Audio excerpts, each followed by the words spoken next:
नमस्कार, आप live series का खास कार्यक्रम देख रहे हैं सुबह की चाय और मैं हूं वसीम खान। जहां एक तरफ गोपाल खेमका हत्याकांड लगातार तूल पकड़ता दिखाई दे रहा है सियासतगढ़ में, वहीं 30 घंटे से दवा कारोबारी लापता है। देखिए सीसीटीवी फुटेज लगातार पटना पुलिस की तरफ से खंगाले जा रहे हैं। वहीं दूसरे तरफ राजधानी पटना में महाजुटान होने जा रहा है व्यवसायियों का, और देखिए बड़ा रोड मैप तैयार किया जाना है। वहीं देखिए हम खबरों के सिलसिले में बात करेंगे। बीजेपी के बड़े नेता, कद्दावर नेता कह रहे हैं बिहार में जान का खतरा है, छोड़ना पड़ेगा बिहार। देखिए जंगल राज दिखाई दे रहा है। वहीं गोपाल खेमका हत्याकांड में पटना पुलिस को कई सुराग हाथ लगे हैं।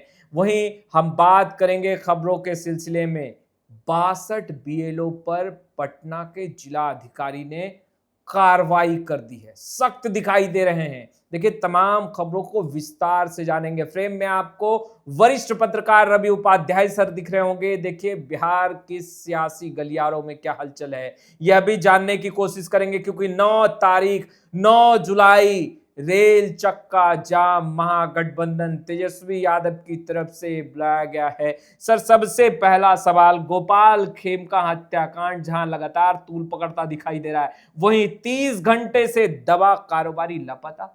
देखिए दवा कारोबारी बड़े दवा के व्यवसायी हैं। हाँ। उनकी कई सारी मैंने शॉप्स हैं, वो मेडिकल शॉप है, वो उनका नाम है कृष्णा प्रसाद जी। तो ये आपको ये समझना पड़ेगा, कृष्णा प्रसाद जो दवा व्यवसायी हैं वह 30 घंटे से अधिक हो गए, 36 घंटे से अधिक हो गए। अच्छा। और वह अपने उनके परिजनों की ओर से कदम कुआं थाना में इस मामले का एक सनहा लिखाया गया है, किया गया। पुलिस को इन्फॉर्म की गई है कि वह स्कूटी से निकले थे वह, लेकिन उसके बाद से उनका कोई अता पता नहीं है।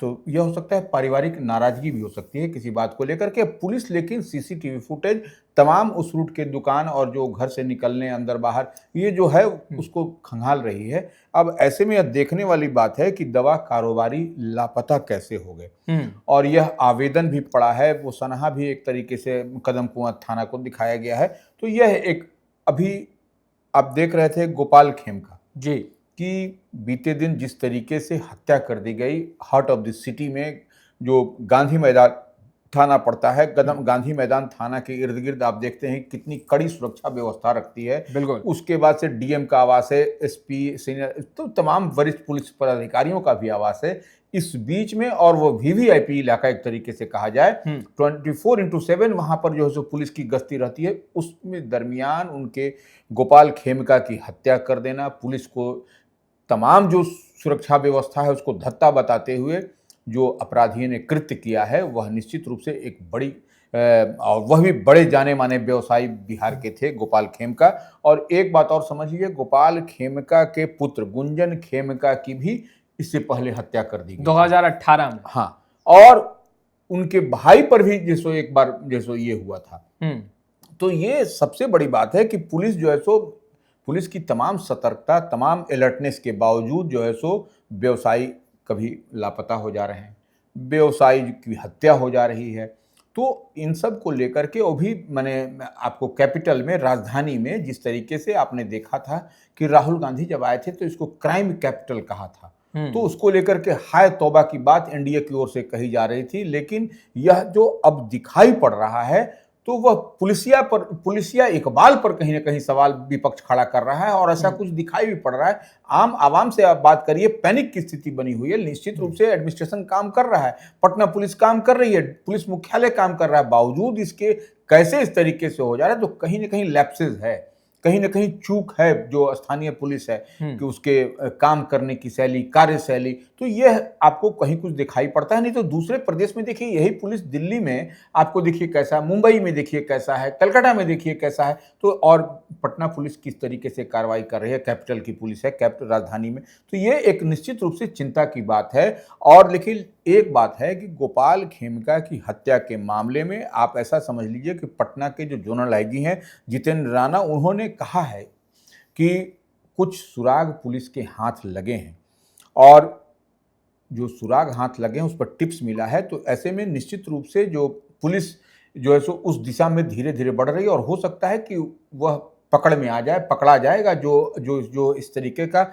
घृणित कार्य किया है, जो व्यवसायी की हत्या की है, वो उस पर पुलिस जो है सो, और इसी को लेकर के आपने देखा था कि बीते दिन पटना आदर्श केंद्रीय कारा बेऊर में भी छापेमारी हुई थी, वहां से भी मोबाइल समेत कई आपत्तिजनक सामान निकला था। 3 कक्षपाल को भी निलंबित किया गया है वहां पर। तो कुछ न कुछ देखिए, तार कहीं से न कहीं से कनेक्ट है, कहीं ना कहीं कुछ दिखाई पड़ रहा है, पुलिस भी उस ओर बढ़ रही है। तो निश्चित रूप से हमको लग रहा है कि एक आध दिन में आपको इस पर से पर्दा हट जाएगा। गोपाल खेमका की जो हत्या हुई है उस पर से पर्दा आपको हटता हुआ दिखाई पड़ेगा, क्योंकि कई लोग इसमें जो है तो जो पुलिस की ओर से कहा गया, कई लोग हिरासत में लिए गए। अच्छा, उनसे पूछताछ भी की गई है। तो पूछताछ के आधार पर जो टिप्स मिले हैं, पुलिस की दबिश उस ओर बढ़ती हुई दिखाई पड़ी है। तो निश्चित रूप से एक बड़ा फ्रेम आपको कुछ दिन में दिखाई पड़ेगा, कौन कौन लोग इसके आसपास थे, किसका। तो ये टिप्स आपको निश्चित रूप से मिल गया है पुलिस को। पर राजधानी पटना में व्यवसायियों का महाजुटान होने वाला है। देखिए, निश्चित रूप से जो आप देख रहे हैं कि एक दवा कारोबारी कृष्णा प्रसाद लापता बताया जा रहा है, गोपाल खेमका की हत्या, तो निश्चित रूप से व्यवसायी वर्ग, आप जो गुड गवर्नेंस की बात करते हैं, इन्वेस्टर के आने की बात करते हैं, इन्वेस्टमेंट की बात होती है, और ऐसे में व्यवसायी ही जब जैसे माने उनके अंदर में भय का माहौल बना रहेगा, गुड गवर्नेंस की बात होती है, सुशासन की बात होती है, तो कहीं ना कहीं आपको इस पर जब सवाल उठेगा, प्रश्नवाचक चिन्ह खड़ा होता है, तो ये निश्चित रूप से सोचने और समझने वाली बात है कि राजधानी में ही जब लोग सुरक्षित नहीं है तो फिर क्या होगा गांव का, और जहां इन्वेस्टर आएंगे जहां पर।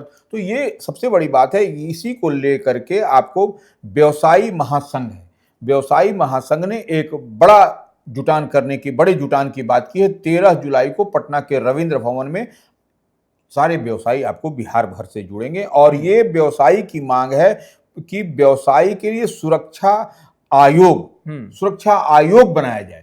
तो व्यवसायी के लिए जब आयोग बनेगा, जिस तरह से अन्य आयोग है, तो व्यवसायियों की सुरक्षा के लिए भी आयोग बने, तब जाकर के कुछ न कुछ उन लोगों में कॉन्फिडेंस बिल्डअप करेगा व्यवसायियों में, तभी कुछ न कुछ बेहतर बिहार में होता हुआ दिखाई पड़ेगा। तो यही चिंता की बात है। और निश्चित रूप से जब व्यवसायी महासंघ ने कॉल किया है 13 को पटना में, 13 जुलाई को जब बड़ी संख्या में जुटेंगे, तो वह एक बड़ा डिसीजन कुछ न कुछ होगा। और चुनाव से पहले व्यवसायियों में जिस तरीके से अंदर में जो है तो आपको दिखाई पड़ रहा है, तो वह कुछ आपको बेहतर नहीं होगा, क्योंकि व्यवसायी वर्ग तो माना जाता है कि वह एनडीए के कोर वोटर हैं। तो ये एक बड़ी समस्या है, बड़ी बात दिखाई पड़ रही है।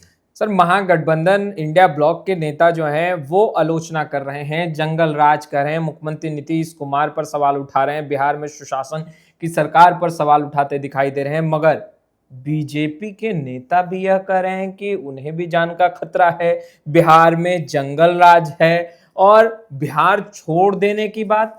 देखिए, सबसे बड़ी बात है, जो भारतीय जनता पार्टी से जुड़े हुए नेता हैं और ये बड़े नेता माने जाते हैं, तो ये इनका नाम है अजय सिंह। बीते दिन वह गए थे गोपाल खेमका के घर, तो वहां पर जिस तरीके से वो मिले उनके परिजनों से, तो उसके बाद वो उनका जो अंदर से जो बात, उनके दिल की बात निकल करके आई कि देखिए, जो एनडीए है, जो भारतीय जनता पार्टी है, वह कहा करती जंगल राज की दुहाई देती थी कि देखिए जंगल राज पहले था, और ये अभी जो दृश्य दिखाई पड़ रहा है, तो उन्होंने अपनी मदर को भी कोट किया, अपनी माँ को भी कोट किया कि माँ कहती हैं, और देखिए वो बड़े व्यवसायी हैं। तो अब ऐसे में जब व्यवसायी ही जो है सो डरे हुए, सहमे हुए रहेंगे, और वो कारोबार समेटने की बात होगी, और कारोबार जब समेट करके दिल्ली या अन्य क्षेत्रों में जहां सुरक्षित क्षेत्र होगा, तो स्वाभाविक तौर पर यह एक मैसेज तो गया है आपको गोपाल खेमका की हत्या के बाद से, या अन्य व्यवसायियों को जिस तरीके से असहजता दिखाई पड़ती है, तो यही बात यह भी कर रहे हैं। कोई देखिए, जो समाज से जुड़े हुए हैं, जिस वर्ग से जुड़े हुए हैं, जिस चीज से वह जुड़े हुए हैं, तो उसी चीज की बात हर व्यक्ति करता है, तो वह भी अजय सिंह भी वही बात कर रहे हैं। तो यह निश्चित रूप से इस बात को समझना पड़ेगा कि व्यवसायियों में कहीं ना कहीं डर का माहौल अगर यदि बन जाएगा, तो फिर आपके प्रदेश का क्या होगा, यह समझा जा सकता है। देखिए, जहां एक तरफ तेजस्वी यादव गुस्से में हैं, चुनाव आयोग के कार्यशैली पर सवाल उठा रहे हैं, वहीं पटना जिला अधिकारी ने 62 बीएलओ पर कार्रवाई कर दी है। पूरी खबर विस्तार से जानेंगे सर। जहां विपक्ष सवाल खड़े कर रहा है, वहीं पटना के डीएम ने 62 बीएलओ पर कार्रवाई कर दी। देखिए, मतदाता सूची पुनरीक्षण का काम चुनाव आयोग की ओर से किया जा रहा है। अच्छा। और ये देखिए, इस पर नेता प्रतिपक्ष तेजस्वी यादव या तमाम विपक्षी पार्टियां इस बात को एक मुद्दे के रूप में ले रही हैं, और निश्चित रूप से यह मुद्दा है कि बीएलओ घर घर नहीं जा रहे हैं। यह बात स्पष्टता के साथ दिखाई पड़ रही है, समझ में भी आती है और दिख भी रहा है। राजधानी पटना के जो हार्ट ऑफ द सिटी की हम बात करते हैं, तो वहां पर तो कहीं बीएलओ एकाध दुका घर में गए होंगे तो गए होंगे, अदरवाइज आपको कहीं नहीं दिखाई पड़ रहा है डोर टू डोर नॉक करके पुनरीक्षण का। और देखिए, जो इसको पेंच बनाया गया है कि आपको मैट्रिक का सर्टिफिकेट या अन्य जो दस्तावेज देने की बात है, कई लोगों के पास दस्तावेज नहीं है। तो ये निश्चित रूप से आपको इसको जब इतने शॉर्ट टर्म में आपको जब बिहार विधानसभा का आम चुनाव की डुगडुगी किसी दिन बजने वाली है, तो फिर ऐसे में मतदाता पुनरीक्षण सूची जो बनाने की कवायद चुनाव आयोग से किया जाए, यह निश्चित रूप से हर बिहार का आम आवाम, हर नागरिक इस बात को जानना और समझना चाहता है कि यह कैसे होगा इतने कम समय में, और कई इतने लोगों का, बड़ी संख्या में बिहार के लोगों का। तो यह एक बड़ा सवाल है। इसी को लेकर के आपको जो है सो आपको पटना जिला प्रशासन ने 62 बीएलओ, जो बीएलओ को ही जिम्मेवारी है मतदाता सूची पुनरीक्षण का काम करने के, तो मतदाता जो 62 बीएलओ हैं वह दानापुर विधानसभा क्षेत्र के हैं। अच्छा। और वह कहीं ना कहीं लापरवाही दिखाई पड़ी है उनकी, तो इसी को लेकर के उनको कारण बताओ नोटिस जारी किया गया है और समय निर्धारित किया गया है। और दो उसके साथ है 62 बीएलओ के साथ 2 डेटा एंट्री ऑपरेटर भी हैं, उनसे भी स्पष्टीकरण, उनसे भी शो कॉज मांगा गया है। अगर यदि निर्धारित समय तक शो कॉज और आपको स्पष्टीकरण नहीं मिला, तो निश्चित रूप से इन लोगों पर जो विधि सम्मत दंडात्मक कार्रवाई है वह की जाएगी पटना जिला प्रशासन की ओर से। लेकिन इसके बावजूद मैं आपको एक बात और स्पष्टता के साथ बता दे रहे हैं कि मतदाता जो पुनरीक्षण सूची का जो पुनरीक्षण का काम चल रहा है, वह राजधानी पटना में तो नहीं दिख रहा है। अच्छा। जिस तरीके से दिखना चाहिए वह नहीं दिख रहा है। अब दूर देहात की क्या हश्र होगा, जब राजधानी में ये स्थिति है तो दूर देहात के गांव में, सुदूरवर्ती इलाके में क्या स्थिति होगी, यह समझा जा सकता है कि राजधानी पटना में जब 62 बीएलओ पर कार्रवाई हो रही है, डेटा एंट्री ऑपरेटर पर कार्रवाई हो रही है, वह सब नहीं कर पा रहे हैं, तो फिर आप अन्य जिले के सुदूरवर्ती इलाके में क्या स्थिति होगी, यह बेहतर ढंग से समझा जा सकता है। और देखिए, बीएलओ को घर घर नॉक करना होगा, तभी जाके होगा, और बड़ी संख्या में आप जो सबको इसमें लगना पड़ेगा, तभी होगा, अदरवाइज नहीं तो खाना पूर्ति बन करके रह जाएगा ये। सर, 9 जुलाई को तेजस्वी यादव महागठबंधन रेल चक्का जाम करेगी, धरने पर बैठेगी। ऐसे में तेजस्वी यादव ने भी मास्टर प्लान तैयार किया है।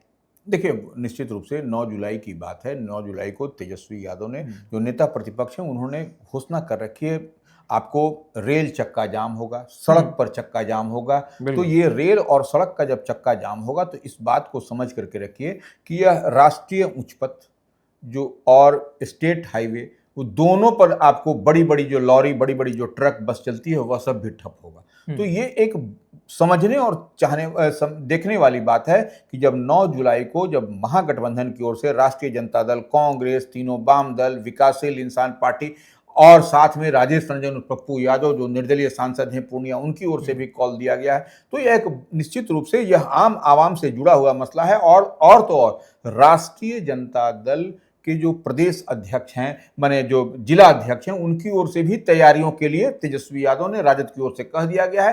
तमाम जो सो जिला अध्यक्ष अपने अपने जिलों में कमान संभाल लिया है और लगातार मीटिंग सीटिंग कर रहे हैं और मैसेज दे रहे हैं कि 9 तारीख को हमको सक्सेसफुल करना है। और तमाम जो है सो ये प्रयास किया जा रहा है कई विधायकों की ओर से, जो कि जिला अध्यक्ष। तो आपने सुना वरिष्ठ पत्रकार रवि उपाध्याय सर को। फिलहाल इस वीडियो में इतना ही। अब तक आपने हमारे चैनल को सब्सक्राइब नहीं किया है, तुरंत सब्सक्राइब कर ले। आपका बहुत बहुत शुक्रिया।